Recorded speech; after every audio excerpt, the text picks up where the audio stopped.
ఓం గణేశాయ నమః. ఓం గురుభ్యో నమః. ఓం శ్రీ సాయినాథాయ నమః. సాయి బంధువులారా, ఈరోజు బాబావారు సూచించిన నేను ప్రవచించే ప్రధానమైనటువంటి అంశం నా జీవితంలో జరిగిన యథార్థమైన ఘటన, యథార్థమైన లేదా యథార్థమైనటువంటి జ్ఞానం. ఈ జ్ఞానాన్ని మీతో పాల్పంచుకునే అవకాశం బాబావారు కల్పించారు.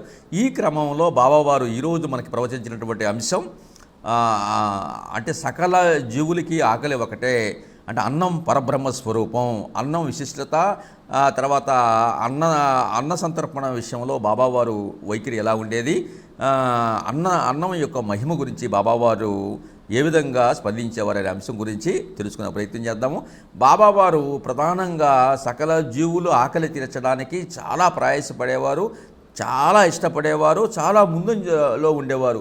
ప్రతిరోజు కూడా ఆయన భిక్షాటనకి 5 ఇళ్ళు వెళ్ళి ఒక తంగిరేగుల డబ్బా, ఒక లోటా తీసుకొని ద్రవ పదార్థాలన్నీ లోటాలోనూ, ఘన పదార్థాలన్నీ కూడా ఆ డబ్బాలో వేసుకొని రోజు వచ్చి అక్కడ ఉన్నటువంటి మసీదులో ఉన్నటువంటి కొలంబాలో వేస్తే అవి స్వేచ్ఛగా పక్షులు, జంతువులు వాటికి ఇష్టం వచ్చిన రీతిలో అవి తినేవి. బాబా వాటిని వారించేవాడు కాదు, ఎంగిలి కూడా అనుకునేవాడు కాదు. అదేవిధంగా అక్కడ ఉన్నటువంటి పని వాళ్ళు కానీ, భక్తులు కానీ ఒక్కొక్కళ్ళు 5 రొట్టెలు 10 రొట్టెలు రోటీలు కూడా తీసుకెళ్లేవాళ్ళు. అయినా కూడా బాబా వాళ్ళని వారిని నివారించేవారు కాదు. బాబా తన కొద్ది ఆహారం తీసుకొని మిగతా అన్నీ కూడా భక్తులకి, సమస్త జంతువులకి, పక్షులు అన్నిటికీ ఆహారంగా వాటిని వేసేవారు. ఈ రకంగా బాబా అంటే ఆకలి క్షుద్బాధ తీర్చడానికి, ఆకలిని చల్లార్చడానికి, తర్వాత ఆత్మారాముని సంతోషపరచడానికి బాబా చాలా ఆసక్తిని, ఆనందాన్ని కనబరిచేవారు. కాబట్టి బాబాకి అన్నదానం అంటే చాలా అత్యంత ఇష్టము. ప్రతి జీవికి కూడా మధ్యాహ్నం 12 గంటలు అవుతే ఆత్మారాముడు లోపల ఉన్నటువంటి అగ్నిదేవుడు ఆయన గుర్తు చేస్తాడు. ఆత్మారాముడిని చల్లారిస్తే భగవంతుడిని చల్లారించినట్టే. భగవంతుడు 12 గంటలకి ప్రతిరోజు కూడా మేల్కుంటాడని చెప్పి దానికి సంతృప్తిపరచడానికి ఏదో ఒకటి కాస్తంత ఆహారం పెట్టాలని బాబావారి అభిలాష. ఈ క్రమంలో ఎవరు ఎక్కడ ఉన్నా కూడా ఆకలిగా ఉన్నటువంటి వారికి తప్పనిసరిగా ఆహారం అందజేయాలి, కాస్త మంచినీళ్ళు ఇవ్వాలనేది బాబా యొక్క కోరిక. ఈరోజు బాబా కోరిక మేరకు భక్తులు కూడా అదే పాటిస్తూ ఉన్నారు. బాబా వారు కూడా ఆ కాలంలో ప్రతిరోజు కూడా అన్నదానం చేయడానికి చాలా అత్యంత శ్రద్ధను చూపించేవారు. ఆయన ప్రతిరోజు అక్కడ షిరిడీలో వచ్చినటువంటి భక్తులకి అన్నం వండి పెట్టడానికి చాలా పాత్రలు ఉపయోగించేవారు.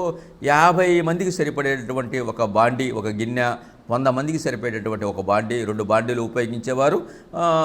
జనాభాను బట్టి ఆ యొక్క బాండీలో చక్కగా అన్నం వండేవారు. తర్వాత దినుసులు, కూరగాయలు, ఏదైనా కూరలకు సంబంధించినటువంటి వస్తువులు కొనుక్కోవడానికి బాబావారి స్వయంగా బజారుకి వెళ్ళి అక్కడ బజార్లో రకరకాలుగా ఉన్నటువంటి కూరగాయల్ని బేరమాడి చక్కగా నాణ్యత పరిశీలించి వాటిని చూసి భక్తులకు ఇష్టమైనటువంటి వాటిని గమనించి వాటిని సంచిలో తీసుకొని ఆ దినుసులు కొనుక్కొని వచ్చి వాటి శ్రద్ధగా కూరకి ఎంత రుచి కావాలో, ఏ విధంగా తయారు చేయాలో అంత శ్రద్ధ తీసుకొని ఆ దినుసులన్నీ కూడా కలిపి చక్కటి పదార్థాలన్నీ బాబా తయారు చేసేవారు. బాబా ప్రధానంగా ఎక్కువ శాతం గోధుమ పిండిని చెరిగి గోధుమ రొట్టెలు చేసేవారు. ఒక్కోసారి గోధుమ బిళ్ళలను తయారు చేసి ఉడుకుతున్నటువంటి అన్నంలో ఆ గోధుమ బిళ్ళలు వేసేవారు. రాగి సంకటి కాల్చేవారు. తర్వాత కూరలు కూడా చక్కగా వండేవారు.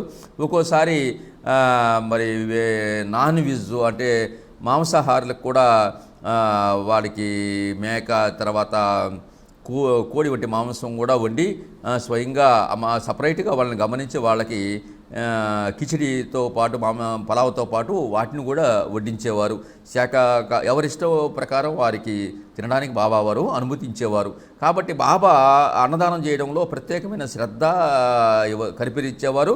అన్నదానం పట్ల ఒక గొప్పగా ఆయన భావించి ఆకలిగా ఉన్నటువంటి వారు ఎవరూ కూడా బాధపడి వెళ్ళిపోకూడదనేది బాబావారి ప్రధానమైనటువంటి విషయం. ఈ క్రమంలో బాబా చాలా శ్రద్ధ తీసుకునేవారు. అందువల్ల అన్నదానం చేయడంలో బాబా ముందంజలో ఉండేవారు. ఎవరైనా భక్తులకు దూర ప్రాంతాల్లో వచ్చినప్పటికీ కూడా ముందు భోజనం చేశారా అని అడిగేవారు. ఒక చేయకపోతే వంటశాలకు వెళ్ళి అన్నం తిని చక్కగా రమ్మనేవారు. అవసరమైతే ఎంత గొప్ప పెద్ద ఆధ్యాత్మిక కార్యక్రమాలైనా, భజనైనా, హారతైనా వాటిని ఆపేసి అన్నం తిన్నాకే వాళ్ళ కడుపు చూసినాకే బాబా వారిని ఆ కార్యక్రమాన్ని నిర్వహించేవారు. అంటే ఆకలి పట్ల బాబాకి అంత శ్రద్ధ. తర్వాత కుక్క కానీ పిల్లి ఏదైనా సరే ఆకలిగా ఉన్నదానికి ఆహారం పెట్టాలనేవారు. ఈ క్రమంలో ఒకసారి బాబావారితో ప్రతిరోజు మధ్యాహ్నం కూడా అందరూ అక్కడ ఆ భోజనశాలలో బాబా పక్కన కూర్చోబెట్టుకొని తాత్య, శ్యామ, మహర్షపతి వీళ్ళందరినీ కూర్చోబెట్టి బాబావారు సహభక్తి భోజనం చేసేవారు. బాబా దగ్గర కొద్దిమంది మాత్రమే ఈ భోజనానికి ఉపకరించేవారు. భోజనం వాళ్ళతో కూర్చొని ఒక పక్క అబ్దుల్లా, మరో పక్క శ్యామ వీళ్ళందరినీ కూడా ఆయనకి ఇష్టమైనటువంటి ఆయన నిత్యం ఉండే భక్తుల్ని కూర్చొని ఆహారం స్వీకరించేవారు. ఇలా ఉంటే ఒకసారి ఆయన పక్కన కూర్చొని భోజనం చేయడానికి చాలామంది ముందుకొచ్చారు. చాలామంది పోటీ పడుతున్నారు. అందరూ కూడా మేము బాబా పక్కన కూర్చుంటాం, మేము బాబా కూర్చుంటామని ఒకరోజు ఒక విశిష్టమైనటువంటి గురు పౌర్ణమి రోజున చాలామంది బాబా పక్కన కూర్చొని భోజనం చేయడానికి అందరూ కూడా ఉత్సాహం చూపించారు. తర్వాత బాబా పక్కన కూర్చొని భోజనం చేస్తే మనకి మంచి పుణ్యం వస్తుందని భావించారు. ఈ క్రమంలో అందరూ కూడా పోటీ పడుతున్నారు, ఒకళ్ళు అరుచుకుంటున్నారు. కానీ మసీదు చిన్నది, అక్కడ ఉన్నటువంటి కూర్చోవలసినటువంటి సంఖ్య బాబాకి తెలుసు.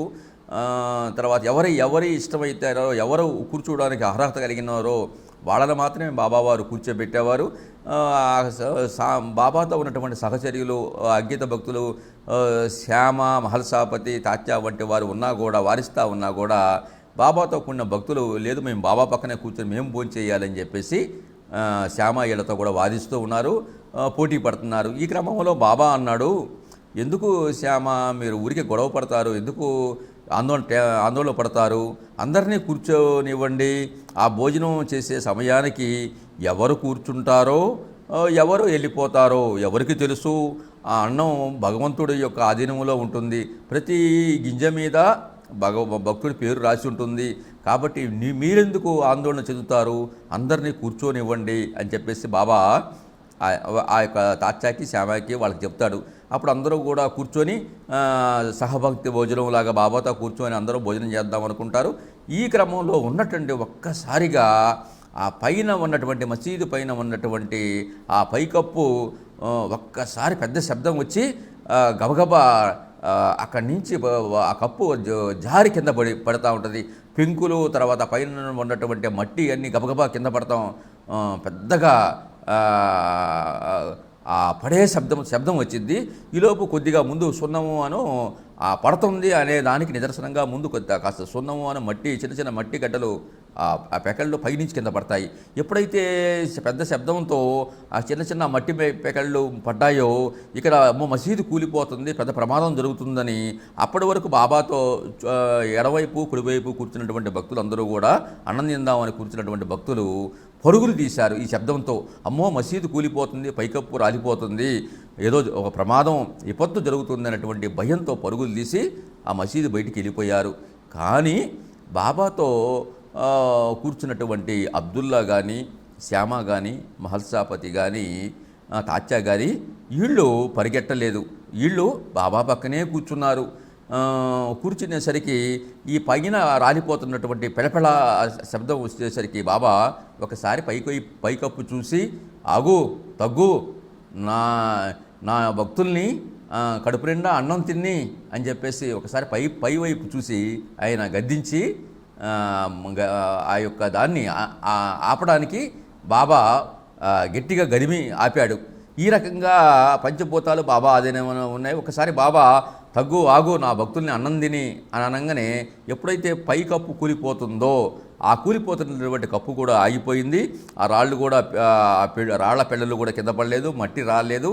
ఇక ఏవైతే చిన్న చిన్న ఈ మొట్టమొదట ఆ మట్టి ఇసుకుపడిందో అంతటితో ఆగిపోయింది. చక్కగా ఈ 5గురు కూర్చొని బాబాతో అనుబంధంగా అంకితంగా ఉన్నటువంటి ఈ 5గురు మాత్రమే చక్కగా బాబాతో సహభక్తి భోజనం చేశారు.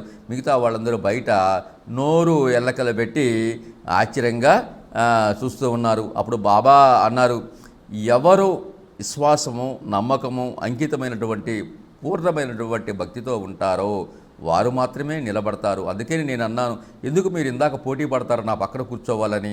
పరిపూర్ణమైనటువంటి నమ్మకం, భక్తి ఉండాలి కదా, మీకు లేదు, మీరు పారిపోయారు. వీళ్ళకి మాత్రమే ఏమైనా సరే చనిపోయినా బాబాతో ఉండాలి, బతికిన బాబాతో ఉండాలని ఒక పూర్ణమైన విశ్వాసం ఉంది. కాబట్టి వీళ్ళు నా పక్కన కూర్చొని ఆహారం భోజనం చేయగలిగారని చెప్పేసి ఆ భక్తులకి బాబా చెబితే వాళ్ళందరూ కూడా ఆశ్చర్యానికి ఆనందానికి గురయ్యారు. అంటే విశ్వాసము నమ్మకం అనేది బలంగా ఉన్నప్పుడు మనకు భగవంతుడు తోడవుతాడనేటువంటి ఈ ఉదాంతం మనకు తెలియజేస్తుంది. ఇటువంటి నమ్మకం, విశ్వాసం, అన్నదానం గురించి బాబావారు మనకి వివరించినటువంటి ఆ దత్తప్రభు, ఆ సాయినాథుని యొక్క అపార కృపా కటాక్ష వీక్షణాలు మీ జీవితంలో నిండుగా మెండుగా ఉండాలని ఆకాంక్షిస్తూ ఈ యొక్క షిరిడి ఈ సాయి భక్తి టీవీ వీక్షిస్తున్నటువంటి భగవద్బంధువులు ఈ ఛానల్ని లైక్ చేసి సబ్స్క్రైబ్ చేసి తోటి బంధువులకు భగవద్బంధువులకు ప్రచారం చేస్తే ఎన్నో ఆధ్యాత్మిక విషయాలు తెలుసుకునే అవకాశం ఉంటుందని ఆశిస్తూ ఆకాంక్షిస్తూ సర్వేజనో సుఖినో భవంతు. ఓం శ్రీ సాయిరామ్.